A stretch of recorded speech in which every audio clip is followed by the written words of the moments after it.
এত ভাত 15 কেজি আছে। বিয়ানে আসতে পারো নাই? ফেলবে না আবার বারান্দা নিয়েছিলাম।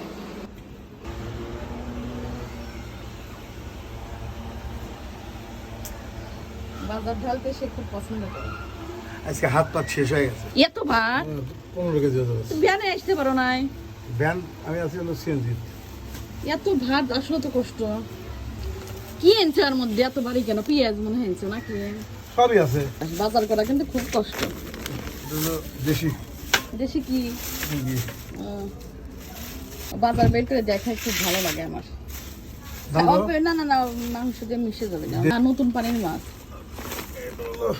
কি মাছ? এটা কি? কি সুন্দর করে বের করে করে দেখায়, বাজার বের করে দেখায়, আমার খুব ভালো লাগে। অমনি ধরে রাখো, বের করে না। না একটু বাইরে না করলে বুঝতে পারবো। এটা কি এর মধ্যে কি? আমাদের খুব পছন্দের মাছ, আসলে ভালো লাগে, আমরা পছন্দ করি। গোসই মাছ এটা গোসই মাছ কিনছি। না দেখো তাহলে আছে, ওদেরকে সব বের করা লাগবে। আসি এত সুন্দর করে বাজার বের করে করে দেখায়, আমার কাছে খুবই ভালো লাগে। পেঁয়াজ এত ভারী হলো কি জন্য? একদম মনে হচ্ছে লোহা ভিতরে আছে। আদা রসুন কাঁচামরিচ। কি জন্য এত ভার? একবার মনে হচ্ছে লোহা উঠায় নিয়ে এসে। এই যে এইটা খুব ভালো কাজ করছে। কুমড়া বড়ি কে কে পছন্দ করে না? আমাদের কিন্তু খুব পছন্দের খাবার। তো কুমড়া বড়ি দিয়ে কি মাছ রান্না করবে? সে মাছই তো আনো নাই। কাতল মাছ এইসব মাছ ভালো লাগে না? ছোট মাছের মধ্যে দেওয়া যাবে না? গোসই মাছের মধ্যে এই কুমড়া বড়ি দেয়। কুমড়া বড়ি খাওয়ার মাছ নাই, মাছ আনা নাই।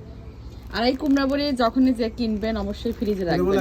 তরকারি হওয়ার আগে বলে দিতে বলছেন। হ্যাঁ, সব তো আগেই দেয়, ভাইজে দিতে হয়। তেল দিয়ে ভালো করে আস্তে আস্তে জাল দিয়ে ভাইজে নিয়ে তারপরে দিতে হয়। এবং এই যে অনেকগুলো আনছে, আমি কিন্তু ফ্রিজে রাখবো। নর্মালে রাখলে একদম ভালো থাকে, আর বাইরে রাখলে কিন্তু বুকও পড়ে যায়, নষ্ট হয়ে যায়। কিন্তু এটা ফ্রিজে রাখলে কিচ্ছু হয় না। এই যে বাজার বের করে দেখালে আসলে বাজার দেখতে কিন্তু আমার অনেক ভালো লাগে। ও যে বের করে দেখায় খুব ভালো লাগে। আর এটা অভ্যেস বলতে পারেন, বিয়ের পর থেকে দেখতেছি। আর এই যে পাখি চলে আসছে। প্রত্যেকদিন আমরা যখন এইখানে খাওয়া দাওয়া করি বা বসে থাকি তখনই পাখি চলে আসে, ভালো লাগে। একজনকে আর একটা কয়। আচ্ছা, এখন এগুলো ব্যাগের মধ্যেই রাখো, বের করছো সব। আচ্ছা, বাজার কেমন হয়েছে সবাই একটু কমেন্ট করবেন। এই যে মুরগি কিনছি, মুরগি, তারপরে যার মধ্যে মিশানো মাছ, ছোট মাছ আর পাঙাশ মাছ। বাজার করা খুব কষ্ট, কষ্ট হয়েছে বেশি। এই অনেক ভারী কষ্ট করে বাজার করে খাওয়ানো লাগে, তাই না? অনেক কষ্ট। আচ্ছা, সবাই ভালো থাকবেন। আল্লাহ হাফেজ, আসসালামু আলাইকুম।